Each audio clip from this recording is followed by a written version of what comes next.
వచ్చేసింది ఆది శ్రావణం షాపింగ్ అంతటికి అతిపెద్ద కేజీ సేల్ తో పాటు up to 61% of 1+1 offers, combo offers ఇంకా మరెన్నో. CMR shopping mall. సర్కారు చావు దెబ్బ కొట్టింది. రేవంత్ ప్రజాపాలనలో రాష్ట్రం కాస్త రైతు ఆత్మహత్యల రాజ్యంగా మారిపోయింది.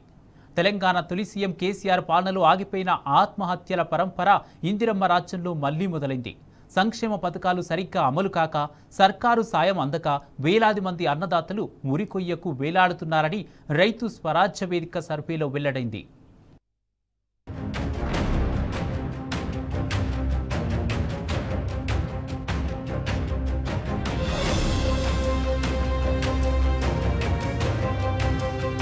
కాంగ్రెస్ సర్కారు ఏలుబడిలో తెలంగాణ రాష్ట్ర రైతు ఆత్మహత్యల రాజ్యంగా మారిపోయింది.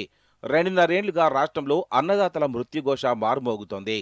రేవంత్ పాలనలో రైతు సంక్షేమం బంద్ అయింది. సర్కారు సాయం నిలిచిపోయింది. ఆడబిడ్డల పెన్నిండ్లు, పిల్లల చదువులకు అప్పులై శరణమయ్యాయి. కానీ గతంలో మాదిరిగా అప్పులు పుట్టడం లేదు. పంట నష్టం పరిహారం లేదు.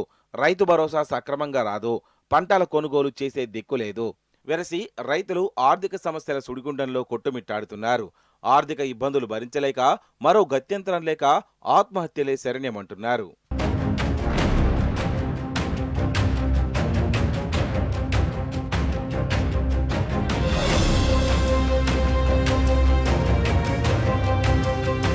కాంగ్రెస్ సర్కార్ అధికారంలోకి వచ్చాక రైతు బీమా పథకం లెక్కలు పరిశీలిస్తే కండ్లు బైర్లు కమ్మే పరిస్థితి నెలకొంది.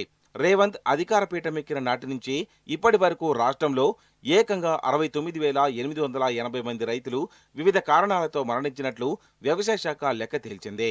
2023-24 సంవత్సరంలో 23,932 మంది రైతులు మరణించగా, 2024లో 25,861 మంది, 2025-26లో ఇప్పటి వరకు 20,087 మంది రైతులు మరణించారు. 2023-24తో పోలిస్తే 2024-25లో 1,929 మంది రైతులు ఎక్కువగా చనిపోవడం గమనార్హం. సామాజిక కార్యకర్తలు చేసిన సర్వే, వివిధ పత్రికల్లో ప్రచురితమైన వార్తలు, పోలీస్ స్టేషన్లలో నమోదైన కేసుల వివరాల ప్రకారం 30 నెలల్లో కేవలం అప్పుల బాధతోనే 1000 మందికి పైగా రైతులు ఆత్మహత్య చేసుకున్నట్లు లెక్క తేలింది.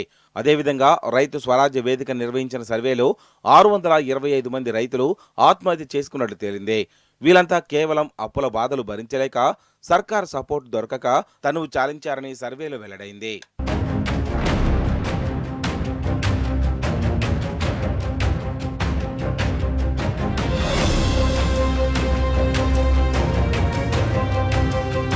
కాంగ్రెస్ సర్కారు హయాంలో రైతుల ఆత్మహత్యలపై రైతు స్వరాజ్య వేదిక ప్రత్యేకంగా సర్వే నిర్వహించింది.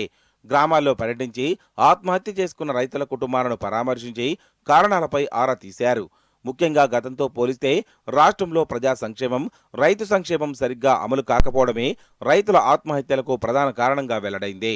సర్కారు సాయం అందకపోవడంతో రైతులు ఆర్థికంగా మరింత కుంగిపోయి ఏమీ చేయలేని స్థితిలో ఆత్మహత్యకు పాల్పడుతున్నట్లుగా తేలింది.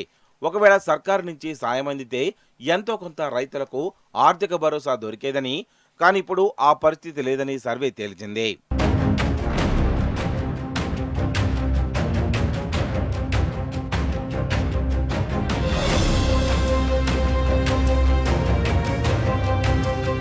బీఆర్ఎస్ హయాంలో రైతు బంధు క్రమం తప్పకుండా రైతుల ఖాతాల్లో జమ అయ్యేవి.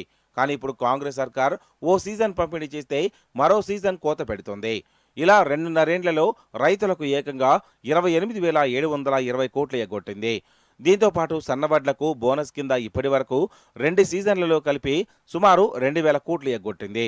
పంటలు సకాలంలో కొనుగోలు చేసి పైసలు చెల్లించకపోవడం కూడా రైతులకు ఇబ్బందిగా మారిందనే అభిప్రాయం వెల్లడైంది. వీటితో పాటు ఫీజు రియంబర్స్మెంట్ బకాయిలు సర్కారు విడుదల చేయకపోవడంతో రైతులు అప్పులు తెచ్చి మరీ బిడ్డల కాలేజీల ఫీజులు చెల్లించారు. తీరా తిరిగి చెల్లించలేక ఇబ్బందులు పడుతున్నారు. అదేవిధంగా కేసీఆర్ హయాంలో బీసీ బంధు, దళిత బంధు, యువతకు రుణాలు, ఇలా పలు పథకాలతో ఆయా వర్గాల్లో కొంతమందికైనా ఆర్థిక భరోసా దక్కి ఇబ్బందులు తొలగాయని తేలింది.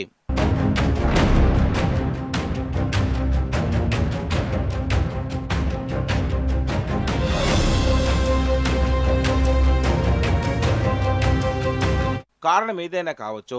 రైతు మరణిస్తే ఆ కుటుంబం ఆర్థికంగా ఇబ్బంది పడొద్దు అనే మానవతా దృక్పథంతో తెలంగాణ తొలి సీఎం కేసీఆర్ రైతు బీమా పథకాన్ని అమలు చేశారు. ఈ పథకంలో భాగంగా 18 ఏండ్ల నుంచి 58 ఏండ్ల వయసు ఉండి గుంట భూమి ఉన్నా సరే ఈ పథకాన్ని వర్తింపజేశారు. అన్నదాత అకాల మరణం చెందితే అతని కుటుంబానికి 5 లక్షల పరిహారం అందించేలా చర్యలు తీసుకున్నారు. రైతు కుటుంబాలకు ఆర్థికంగా అండగా నిలిచిన ఇలాంటి గొప్ప పథకాన్ని సైతం కాంగ్రెస్ సర్కార్ రద్దు చేయాలని నిర్ణయించింది. ఈ ఆగస్టుతో రైతు బీమా పథకం రద్దు కానుంది. ఆగస్టు తర్వాత ఈ పథకాన్ని ఇందిరమ్మ కుటుంబ బీమాలో కలపాలని నిర్ణయించింది. అయితే రైతు బీమాతో పోలిస్తే ఇందిరమ్మ కుటుంబ బీమా పథకంతో రైతులకు ఒరిగిందేమీ ఉండదనే అభిప్రాయాలు వ్యక్తమవుతున్నాయి. రైతుల ఆత్మహత్యలు ఆగాలంటే కాంగ్రెస్ ప్రభుత్వం ఇచ్చిన హామీలు, సంక్షేమ పథకాలు తక్షణమే అమలు చేయాలని రైతు స్వరాజ్ వేదిక డిమాండ్ చేస్తోంది.